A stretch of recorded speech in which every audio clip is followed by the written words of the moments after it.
You are about to hear Earl Nightingale, who some called the Dean of Personal Development. He is going to teach you how you can have anything you want. This is part 1 of a 3-part series. I hope this changes your life as profoundly as it did mine many years ago. And I hope it opens the door for you getting everything you want. Now, here is Earl. Successful people are not people without problems.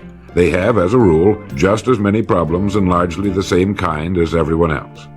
The difference is that they learn to solve their problems. Successful living is nothing more than the ability to solve successfully the problems which are as much a part of living as breathing. The degree of our success will be determined by the extent to which we can solve our problems. If you can tell me what you want, I can tell you how to get it. The problem with the great majority of individuals is not with their ability to achieve their goals in life, but rather with the failure to understand 2 factors vital to successful living. The first is to make the decision as to what it is we want enough to give it most of our attention until it's been achieved, and to clearly define it. And the second is to fully understand that we have the ability to achieve this goal, or we wouldn't want it in the first place.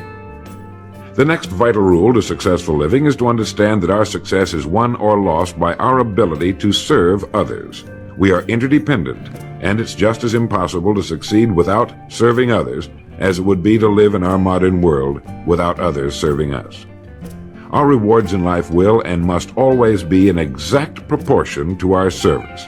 It is the misunderstanding of this single law which, in my mind, is responsible for fully 90% of the frustration and discontent we see around us. Now, a lot of people don't like this law, if they're even aware of it. But not liking a law does nothing to change it. The basic laws of nature and economics are unchanging. If we're out of step with them, we are, as Thomas Huxley put it, checkmated, without haste, but without remorse.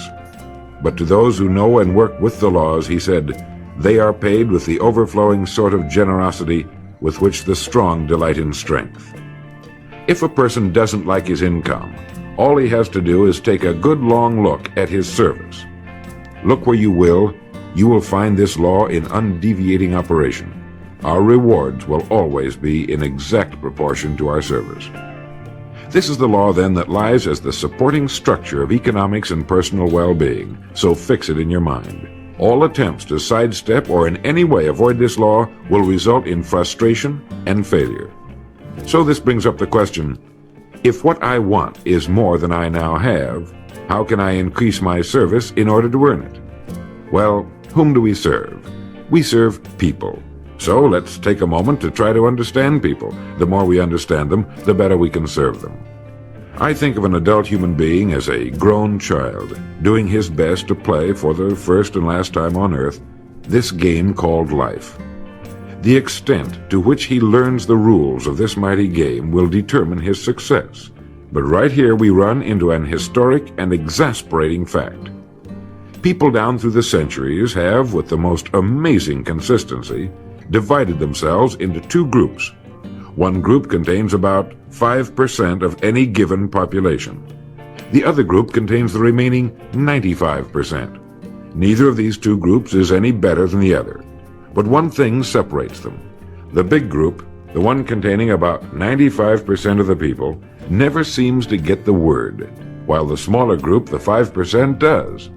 Now, what do I mean by getting the word? I mean about 95% of the people never quite understand, emotionally or intellectually, that we as individuals control, to an altogether unsuspected extent, our lives here on earth. That each one of us is the architect of the structure fashioned by our years. You see, all of us want the same things, but only about 5% figures out how to get them. Within each of us burn 2 unquenchable ambitions: to serve importantly and to gain financial independence.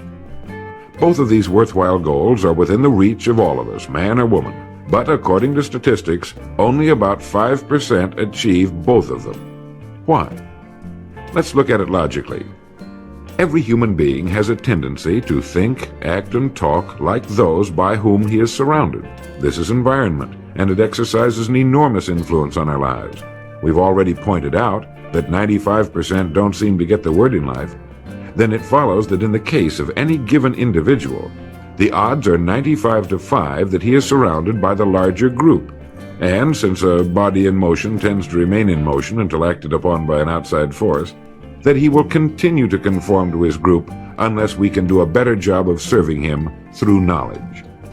The failure of most people to live successfully is not caused by their lack of abilities, far from it, but rather in their failure to decide what it is they want, and understanding that our wants are governed by our talents and abilities, and that we are divided into two groups of roughly 5% and 95%, and that it's the 5% group which is successful. So here, let me give you a definition of success which, to my mind, covers the subject completely. Success is the progressive realization of a worthy ideal. That is, anyone who knows where he is going in life is a success. At the moment he makes the decision of what it is he intends to accomplish, of what it is he considers a worthy ideal, he is successful. Once this goal has been accomplished, he is again, by our definition, a failure, until he establishes a new goal toward which to work. To my mind, this is what we as human beings were intended to do, to go through life from one achievement to another, and to finally come to the end of our road here on earth, still reaching, still working toward a new and better plateau on which to stand. For this is to live and live completely, to know as much as we can know, to serve as much as we can serve, to accomplish as much as we can accomplish. Well, since success is the progressive realization of a worthy ideal, why are we faced with only 5% who can be called really successful?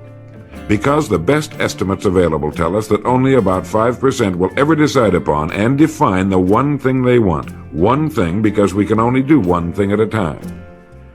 To my mind, the story of a person's life is the story of a quest, a search to which he devotes his life. We know that the happiest people on earth are those who know exactly what it is they seek and set boldly out to find it. And while we're all dreamers, the fortunate ones are those who have found a dream so exciting and worthwhile that they'll devote a part or all of their lives to making that dream come true. But while all dream, by far the great majority, that 95%, never realizes that a persistent daydream is often the point on which we should set our compass, the place toward which it is meant for us to journey. The tragedy is that the great majority shrugs off this built-in direction finder and returns to the wide, visible, well-marked road in life which they feel must be the best road because it carries the heaviest traffic. Well, let's make this point clear. The road in life with the heaviest traffic is not the best road to follow, for it is the road of the 95%. It is the road with no more opportunity and with 19 times as much competition. Thanks for listening and watching. Share this video with someone you care about.